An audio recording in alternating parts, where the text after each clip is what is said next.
He's not trapped in here with them. They're trapped in here with him. It's your birthday, and we want you to have fun. It's your birthday, so let's party. It's birthday time. Hi everyone, this is Justina Bonilla here at Latin Horror, and today we get to interview the writer and co-owner of Willy's Wonderland, Gio Parsons. Yikes, I don't know if I want that title, but yeah, it's something I'll take. You are officially on staff. Let's get the hell out of here. I can't stand to hear a grown man scream. Hey, thank you for having me. Yeah, I heard you mention that in another interview. I thought, oh, that's going to be fun to bring up. Yeah, definitely. You know, I try and give everybody who's a fan of the film a job at Willy's Wonderland. Just make you an employee or a manager or co-owner. So yeah, Justine, I'm going to give you co-owner status as well. Good luck. Oh yeah, the insurance is going to be expensive. That's for sure. Oh yeah, it's going to go through the roof. Oh my gosh. So I have to ask you before we get started is what are your favorite horror films in general? Because I noticed that this film feels a lot like an 80s B slasher. Yeah, that's exactly my favorites. I love the 80s, 90s B movies. They were always something that I was attracted to. I'd always go to the Blockbuster and the Hollywood Video and the mom and pop VHS shops. We had one where I grew up in Lake Tahoe called Naughty Dog Video, and I would go in there and it would be like a treasure hunt, you know, looking for all the best B 90s and 80s movies. And then I'd get together with friends. We'd pop that in the VHS and we'd watch it and we'd laugh. So that this movie, Willy's Wonderland, was always a homage to those. I tried to repeat what I had watched growing up and amplify it if possible. I remember Hollywood Video. We used to have one down the street here. Yeah, you know, it's something that if you were born circa 2008, 2009, you'll never have that experience of being able to go into one of those places. And it's nothing like them. You know, there's like a smell when you go in of like, it's like candy and soda and popcorn that's been ground into the floor. All the VHS tapes, well, when they had VHS and DVDs, are a little bit worn and rusted and like broken. It's just this kind of like awesome feeling about like finding the movie you wanted. Right. And I kind of felt like there were some elements of Evil Dead in the sense of like the wackiness when attached to the horror, like a comedy element. Was that one of the movies that influenced this, or were there any films in particular that influenced it? Yeah, Evil Dead definitely would be a good influence for sure, because Bruce Campbell was one of my favorites, and I met him 15 years ago or so at the Egyptian Theater. He did a showing of Bubba Hotep, and he was just so engaging and so fun, and was always kind of like a hero of mine that I wanted to do a movie like he does a movie. And so obviously, yeah, his career was a big influence on putting together the script in Willy's Wonderland. Seeing how you wrote this movie, are you looking to write more horror movies in the future, or possibly maybe act in them or direct them? Yeah, that's exactly kind of where I want to go with my career. Is like, this was like an opening bell. It's something to try and get my name out there, get me in the room. I had always been doing plays and trying to make a name for myself on stage, both acting and writing. And now with the launch of Willy's Wonderland, I want to continue along this vein, continue to make fun horror movies, sci-fi movies, comic booky stuff that people like you and I and our friends really dig. So that's the vein that I want to continue in. I think one of the most notable things about this film is that you were able to get Nicolas Cage. So what was that process like? I had been doing plays, as I said, and then I decided to write this script as like my first movie, and I shot a scene, that scene where the janitor's mopping up and Ozzy the Ostrich comes after him and the janitor turns and beat him up. I went to my friend Manny Hernandez's house out in Upland, and he and I shot that first scene with a couple of our friends, and I took that and I started using it to help market the script, just sending that little short 2-minute thing out to everybody. And a casting director named Venus Kanani had seen it. She asked to read the script, and then she was the person that was like, if we got this to Nicolas Cage, it could be something special. So she stuck her neck out for us and got it to Cage. And his manager, the producer of the movie, Mike Nylon, read it, and he gave it to Cage that night. And Nicolas Cage read it over a weekend and came back on Monday morning and said, yes, I want to be the janitor. This place has a dark history. I know the bullshit story they told you. It's a lie. Do you have a favorite Cage film? Face Off, The Rock, and Con Air. He was like the movie star when I was 16 years old, 17 years old. So those were the three that were always like larger than life to me and my favorites. You're here to be a human sacrifice. Have you been listening to a word I've been saying? I noticed that with the janitor, he's silent.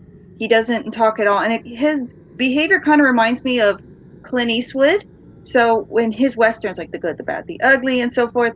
So I was wondering if that character, was that inspired by characters like Clint Eastwood, or what was the inspiration for the janitor to be just like, I guess you could say, a silent badass? The genesis of it is actually kind of funny because I said, I'd gone and shot the short film, and my whole plan with the movie was to be in it myself and just shoot it with friends. And I didn't want to have to worry about learning any lines. So that's why the janitor doesn't say anything. It's just because I thought I was going to have to do it myself. But then as it worked as a character, within the script, when I was writing it, the thing that I put out there was he should only speak when he needs to talk.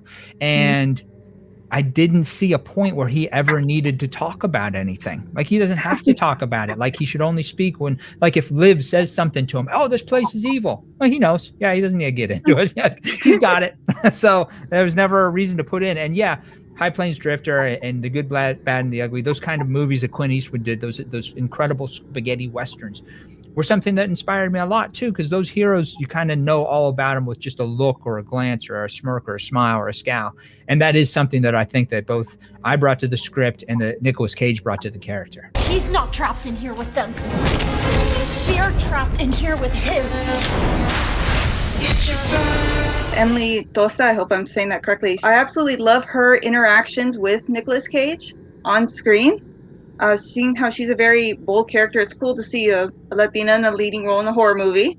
So I was wondering, what was the process for you in regards to writing her character? She needed to be almost the most important part of the story, because she was the person who the audience kind of lives the experience through, who's not the janitor. She has to be the one that tells the backstory of the place, who explains why it's evil. And because the janitor is so undefeatable, you're kind of living it through her eyes, as a vulnerable character. We know how tough she is, but she's vulnerable. She can be killed at any moment in the story, just like her friends. Having Emily come, and the way that she portrays the character is 1,000 times better than I had it on the page. I think one of the things I always talk about with actors and with actresses and with movies in general is you can have something written on the page, and if you find the right person, they can elevate it and make it better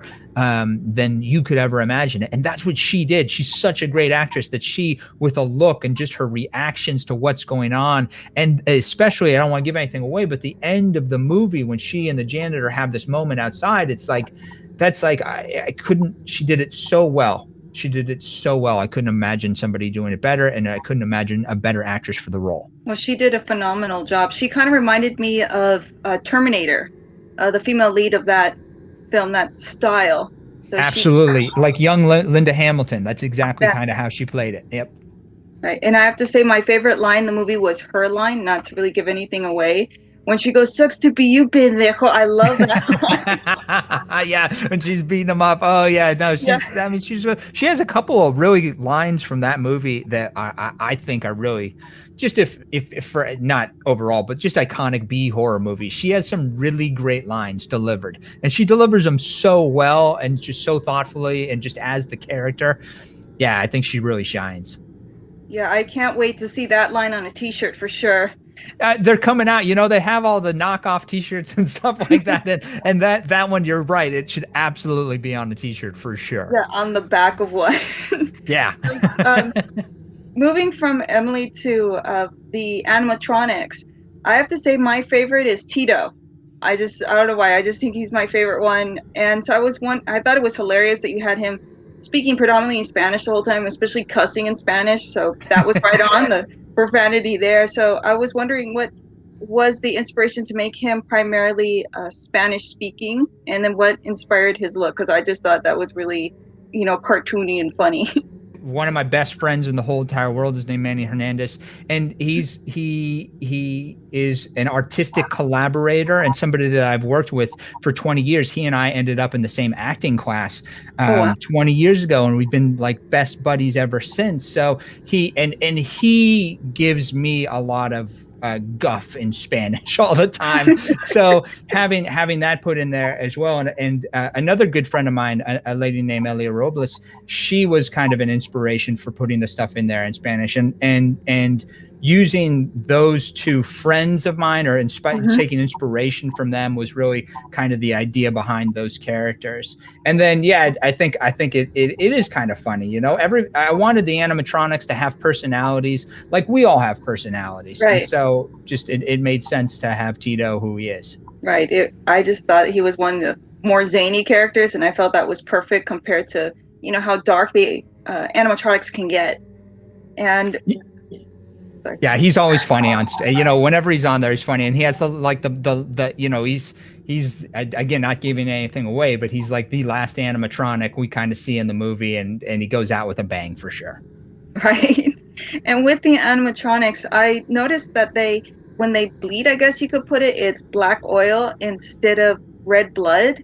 I figured they might bleed because, they feed on people. Not to give anything away, but I felt that it was very similar from Dusk Till Dawn, in the sense that the actual creatures don't bleed red blood. So I was wondering, what was the inspiration for the black oil instead of black blood?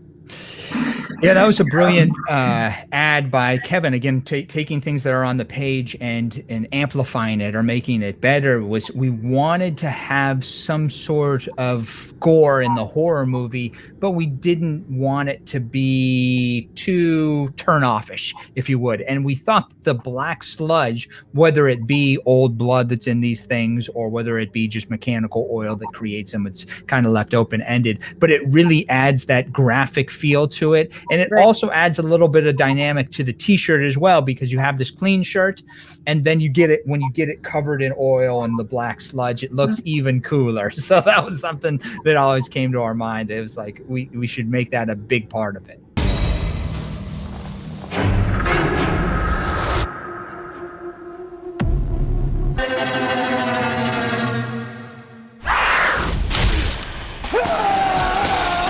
And with the janitor, he has probably one of my favorite scenes of him is his dance scene at the pinball machine. Was that improvised, or was that part of the script? Did he have to learn that choreography? He improvised the dance. One of the weirdest things about Willy's Wonderland was about 20 years ago or so, I had gone to an arcade in Westwood, and I was playing video games, and the way it's set up was like, if you played, it was virtual tennis. So if you won, you got to stay on. And the next person came up, they challenged you and you would play them. So you're playing strangers all the time. Well, he had brought his son to come play arcade games, and he was just killing time and having fun. And here he is next to me, ends up, and we're playing virtual tennis, and I'm like 20 years old, just like staring up at Nicolas Cage, like, oh my gosh, should I let him win? Should I beat him? Like, what should I do? And I put that in the script, like the janitor plays arcade games and pinball games during his break. And it was so just serendipitous that here, 20 years later, Nick Cage is actually doing it. And so we changed it from arcade games to specifically that pinball machine to make it more of like an iconic thing, the Willy's Wonderland pinball machine. But then, he came up with this idea that when he won, he did this little dance, and kind of worked out perfectly and became like another part of the script where the actor took the character and brought it to new heights that I never thought it could get to. So cool. It's your birthday, and we want you to have fun. It's your birthday, so let's party. With theme song, you have the "It's Your Birthday" song. Will that ever be released as a single? Because that's really catchy. Yeah, I think people can catch it right now on Spotify, and I hope it does get released as like a kind of a birthday. I know it's so catchy. Like I know that my wife and I are walking around the house going, "It's your birthday." You know, or also they did that. There's a tune in there that MY did there where it's like this old 80s throwback tune. Do, do, do, do, you know, and I think that one is extremely catchy too. The music of Willy's Wonderland doesn't get as much praise as well, I think it does actually get tons of praise. It was just something that I didn't realize until I watched the whole movie how special it was. And so the birthday song and the Willy's Wonderland 80s track, I think eventually will become singles. But yeah, you can find them on Spotify right now if you wanted to listen. And we'll be seeing t-shirts soon, right? Official ones, not Etsy knockoffs. Yeah, hopefully we get more t-shirts. You know, a crazy story that happened was the movie releases Friday night or late Thursday on February 12th, and we had these shirts that I have it on display behind me right here at our merch shop, and I don't think any of us realized that the demand that was coming it's like all of a sudden Thursday night they're sold out, and now we have them on back order. So there's more like this coming. Definitely grab a shirt. It's the easiest Halloween cost. Everybody's like, oh, what am I going to go for as Halloween? Well, if you got one of these shirts, all you got to do is just put it on, put some duct tape on your face. You're good to go. Oh, that sounds like actually a really good idea. Throw some motor oil on you. Yeah, exactly. I actually have friends that are like, I want to get two because I want a clean Willy's Wonderland shirt, and then I want the one covered in oil. You gotta have both. The dirty one. Yep. I think the dirty one's actually cooler, honestly. Yeah, it looks more badass. So I wanted to ask you, if you were forced to be stuck in one of the animatronics, which one would it be and why? I think my favorite animatronic is Ozzy. He's always been my favorite just because he's so unique with his long neck and his kind of different movements. But if I had to be one, Ozzy's my favorite, but if I had to be one, I'd have to be Willy, because Willy's essentially undefeatable. He's 8 feet tall, 300 pounds, just pure power. His only natural rival is a nuclear mutated polar bear. You know, that's the way I kind of like came up with him. So yeah, I'd want to be Willy just to be just unbeatably tough. Welcome to Willy's Wonderland. Spend the night cleaning Willy's Wonderland, and I will pay to have your car fixed. Deal?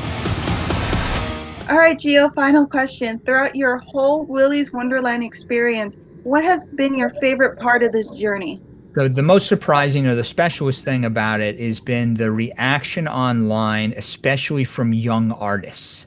A lot of young artists have formed groups based around Willy's Wonderland art. So they'll draw the animatronics and they'll draw the characters. And there's been a lot of people that I've talked to about it, and kids that they have trouble in school, or they don't make a lot of friends, you know, or they've had trouble connecting over this past pandemic year, but they've been able to form these relationships through their artwork. And a lot of it is amazing artwork. And I think that's the thing that surprised me the most. And really one of the things that I'm most proud of is that the community of really good people and artists that have circled around the Willy's Wonderland movie. It's the thing that I think I am most proud of. Wow, and considering that cult movies, especially horror movies, tend to bring people together, I really do see more people in the future coming together over Willy's Wonderland, and I definitely can see those t-shirts probably at Comic-Con or other horror events in the future. Because absolutely. Just a little duct tape and some motor oil and you're good to go. That's my hope, and I'll be there. You know, you guys, you'll see me with the t-shirt on and the duct tape and the motor oil, carrying the broken broom for sure. Well, thank you, Gio, so much for your time. We really appreciate it. Oh, I'm honored. Thank you for allowing me to be on the show. Thank you for allowing me to talk about Willy's Wonderland. Very much appreciate it. Thank you. It's birthday time.